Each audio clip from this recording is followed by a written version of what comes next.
would be watching this very closely now.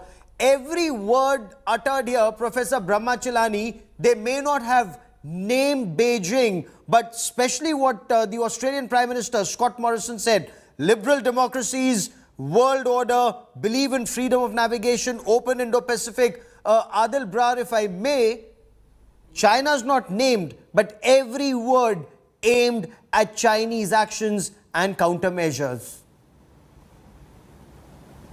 Yeah, the mention of democracy is something I would watch, and that's something the party does not like. The Communist Party is not happy whenever democracy comes up because they themselves consider themselves to be democracy, but exactly they are not.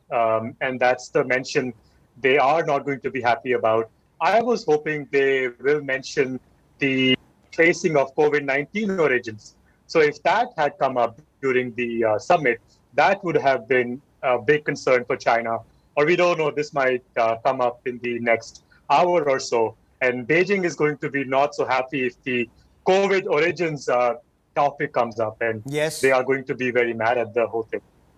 Also, the fact that China was hoping, or China was in a way indicating that they would be supplying vaccines across the world, especially Indo Pacific. But the fact that Quad countries have come together, they are pooling in resources, 1 billion doses to be manufactured in India and delivered in this region by Quad countries. Again, an effort to counter China.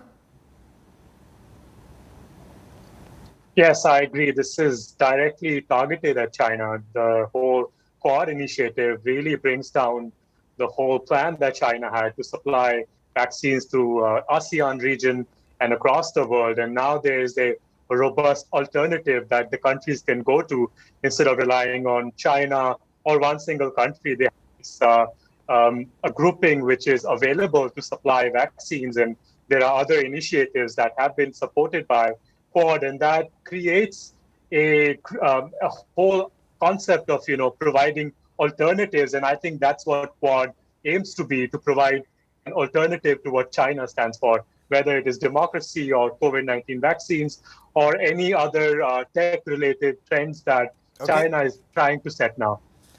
Adil, for the moment, many thanks for joining me. This is a story we'll be tracking very closely. So the summit has started. This is the first in-person Quad summit, and we are told that there will be tangible takeaways. Much more on this story. Lots more coming up on the other side of these messages. Keep watching India Today.